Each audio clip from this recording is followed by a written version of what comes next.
If you're just getting into investing, the account you choose matters more than the investment itself. For most people starting out, that account is the Roth IRA. I want to keep it simple because investing doesn't need to be complicated, especially when you're just starting out.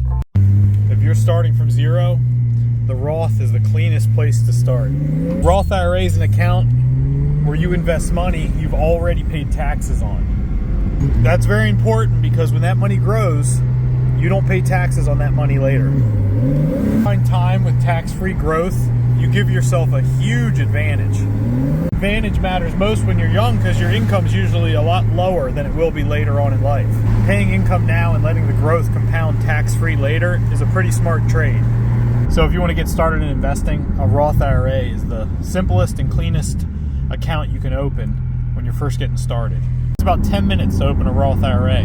You can open one with companies like Fidelity, Charles Schwab, Merrill Edge, Vanguard. And there's a lot of other places, but those are probably the most reputable.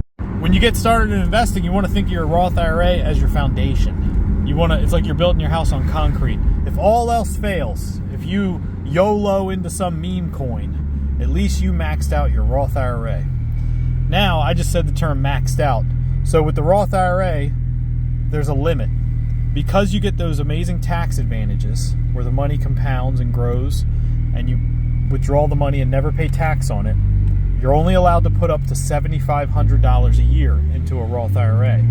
50 years or older, you can do what's called a catch-up, and you can put $1,100 in on top of that. So you can put in a total of $8,600. Well, we'll keep things simple in this video so you don't get overwhelmed if you're new to this and you're like, this is confusing, why am I doing this? It's simple. First account you should probably open is a Roth IRA. Try to max it out if possible.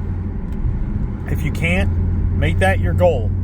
Make that your short-term goal where you can earn enough income that you can max out your Roth IRA within the year. $7,500. Now, keep this in mind. When you put money into your Roth IRA, you're not investing. You're opening an account, which is the basket that's going to hold the stocks or bonds or whatever it is you invest in. And then you're going to put the funds in. They're not going to be invested once you put in your money in your Roth IRA. They'll be invested once we decide what we're going to buy. And that's what we're going to do on the next video. Simple, easy, without being overwhelmed, and you get started.